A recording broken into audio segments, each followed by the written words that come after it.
Well, it is one of the more impressive scenes that Mother Nature can produce. It's called a haboob, right? We went over this the last time we covered one of these. That is the name for it, and it has rolled through Phoenix over the weekend. Strong winds kicking up a dust storm that is several miles wide. The National Weather Service had to issue a warning with visibility reduced to less than a quarter of a mile at times.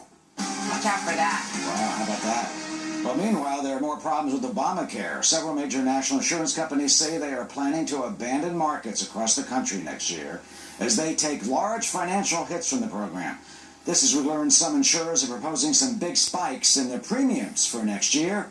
So what does all this mean? Melissa Francis is the co-host of After the Bell, the Fox Business Network, and joins us now. Melissa, this is not what the president promised. No, absolutely. And I mean, it just keeps expanding and getting bigger, the problem that is. We look at three healthcare companies, United Healthcare, Humana, and Aetna, who are saying they're pulling out of markets. One of the CEOs saying, we support this, but we can't possibly continue going down this road where we're losing hundreds of millions of dollars. Yeah, Aetna lost, what, like $200 million in the second quarter? Right. They're on track to lose $1 billion? In a year, and they can't do that. I mean, they have shareholders that they're responsible to. They can't, out of the goodness of their heart, lose money. Let me give you some numbers to put it into perspective. Only 10 million people have signed up, they project, by the end of this year for Obamacare. The CBO had said it would be about 21 million people.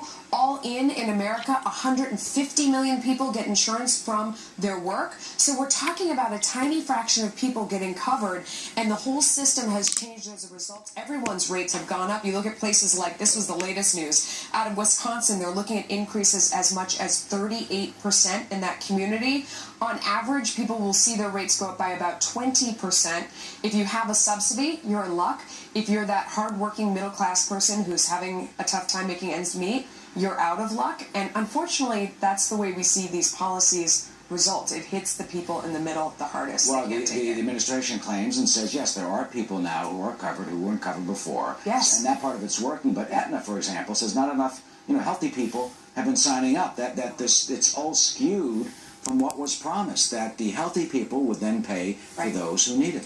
So you hit the nail on the head. The difference between that 20 million people that were supposed to be signed up and now it's only 10 million, those are the sick people. The 10 million are the sick people that signed up.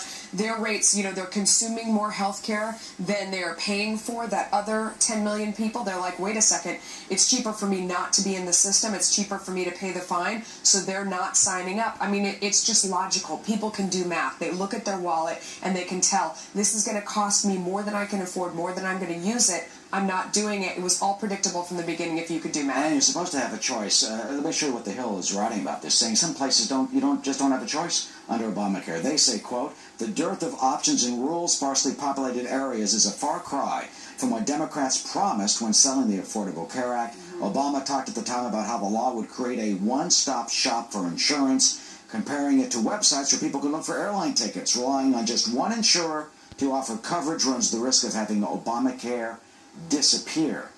Is that a potential? I mean, there are a bunch of places where there's only one choice, which is not what we were promised. We looked at a community last week where there's possibly going to be zero choices. I don't know how this plays out. This was very predictable. Again, you could see the math in the beginning. There were going to be these savings because more people, there'd be more insurance, more people, more savings. That never made sense, and it's not working out that way. No surprise. Well, it's just a shame. Yeah. Melissa, thank you so much. Yeah. All right, Martha? Thank you, Eric. So Donald Trump makes his case to one of Hillary Clinton's biggest voting blocs, why Trump says African-American voters should be coming over to his camp. And the race is on to get those self-driving cars on the road. Would you want to drive and be sitting in the back seat in one of these? I mean, really, honestly, more companies than ever are trying to get these thingamajigs on the street. Who's gonna